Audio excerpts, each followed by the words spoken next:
Stephanie Seifer and Stuart Brazel, co-founders of dirtyand30.com.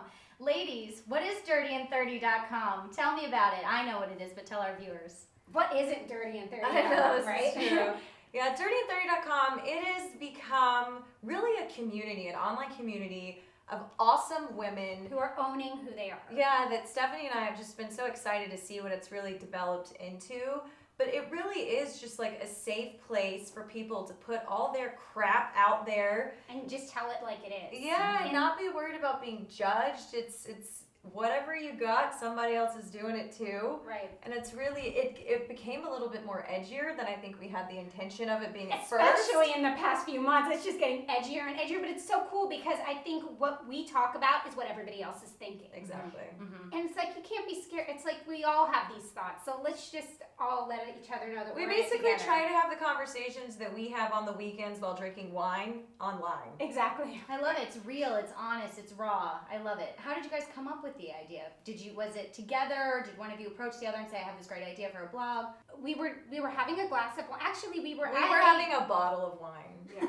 Let's Let's be not honest. lie. Basically, we were literally like talking about how do we work together, and at the same time, my 30th birthday was coming up. And then it was kind of this term that was becoming more popular. What should I do for my dirty 30? And all of a sudden, it was like ding, ding, ding, a light went off. We were like, oh my God, that's it.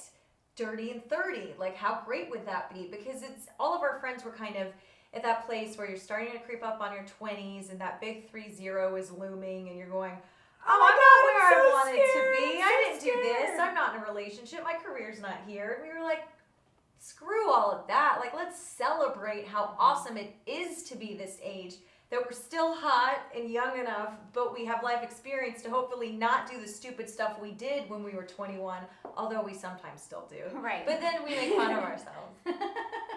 So how did you kind of go about, saying, we want to build a website? How did you start? Who did you turn to? You know what? We did everything just like the two of us. It's been our two heads together. We have not had a lot of help. We did not have anyone that was guiding us. We've just dug in and we learned everything. I mean, we know how to edit video now. We know how we know how to do SEO. We know how to do coding on WordPress. We knew none of this before. And you just taught yourselves? Well, we've asked a had lot of some questions. interesting. We've had a lot of people. We've learned that a lot of people can kind of BS their way through acting like they know about this stuff. Mm-hmm.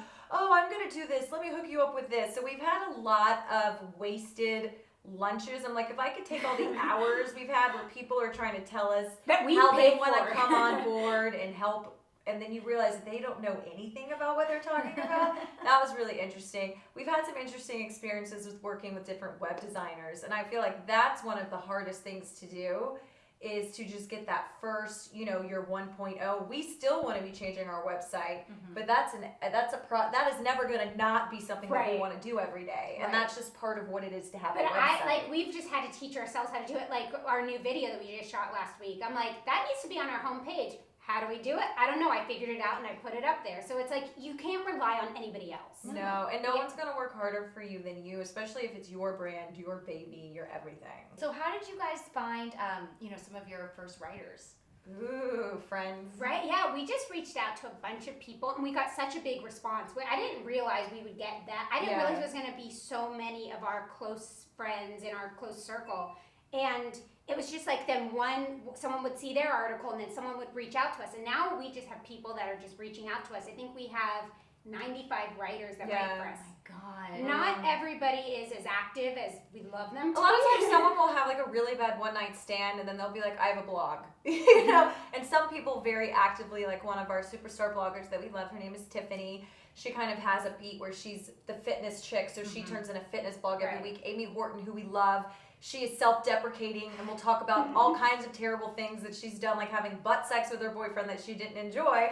And she tells us, Thank you, because I don't want to talk about that. Okay. So it's interesting and then some people are self-deprecating and put it all out there, and some people you can tell they want to make sure they keep with an image, especially if they're an on-camera personality or something, which we get. So they're more comfortable talking about fashion or this. So everyone kind of has their niche. So do you feel like, obviously writing about this time in your life, do you feel like it's helped you through reading, your contributors, posts, and then through reading your own stuff and writing, has it helped you sort of navigate making the transition from being in your 20s to your 30s, and then, like you said, learning from those mistakes that you made in your 20s and not making them again? Ooh, yeah. I have to say, I struggle with this a lot because I have this website that is about, because ladies now we know better. And sometimes I don't know better. Well, I do know better, but I do sometimes make my human decisions. So like I'll sit with myself and I'll be like, I have this website that's saying because ladies now we know better, and I'm not always acting that way. But it's then at the end of the day I have to remember I'm a human, so it's like.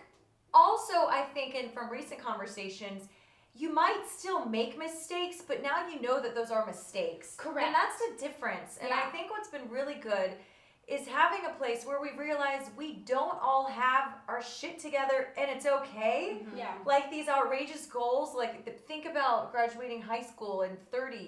You think you're going to be this person, Right. and you're not that person. I think that that's a big realization that, yeah, it's okay, but you're still working and you can still have fun and love who you are. I think a lot of it is self-love.